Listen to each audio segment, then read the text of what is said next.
وإذا قرئ القرآن فاستمعوا له وأنصتوا لعلكم ترحمون.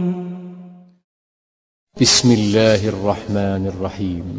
يا أيها النبي لم تحرم ما أحل الله لك تبتغي مرضات أزواجك والله غفور رحيم. قد فرض الله لكم تحلة أيمانكم والله مولاكم وهو العليم الحكيم.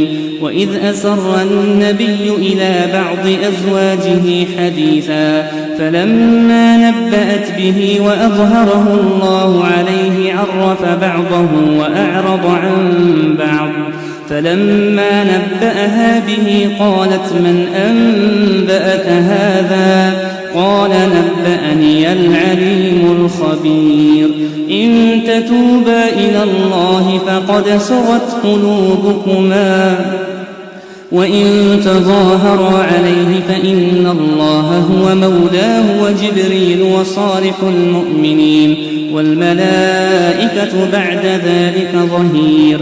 عسى ربه إن طلقكن أن يبدله أزواجا خيرا منكن مسلمات مؤمنات قانتات تائبات عابدات سائحات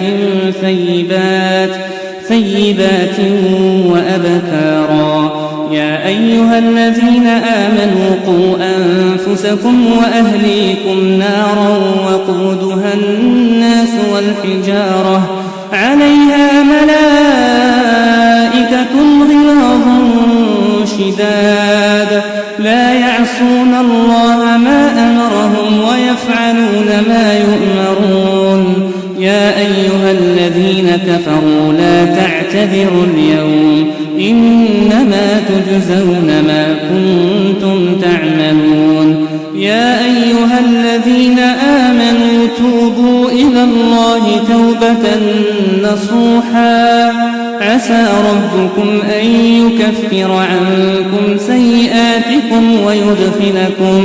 ويدخلكم جنات تجري من تحتها الأنهار يوم لا يخزي الله النبي والذين آمنوا معه نورهم يسعى بين أيديهم وبأيمانهم يقولون ربنا أتمم لنا نورنا واغفر لنا إنك على كل شيء قدير. يا أيها النبي جاهد الكفار والمنافقين واغلظ عليهم ومأواهم جهنم وبئس المصير. ضرب الله مثلا للذين كفروا امرأة نوح وامرأة لوط كانتا تحت عبدين من عبادنا صالحين فخانتاهما فلم يغنيا عنهما من الله شيئا وقيل ادخلا النار مع الداخلين. وضرب الله مثلا للذين آمنوا امرأة فرعون إذ قالت رب ابن لي عندك بيتا في الجنة ونجني من فرعون وعمله ونجني من القوم الظالمين. ومريم ابنة عمران التي أحصنت فرجها فنفخنا فيه من روحنا وصدقت بكلمات ربها وكتبه وكانت من القانتين.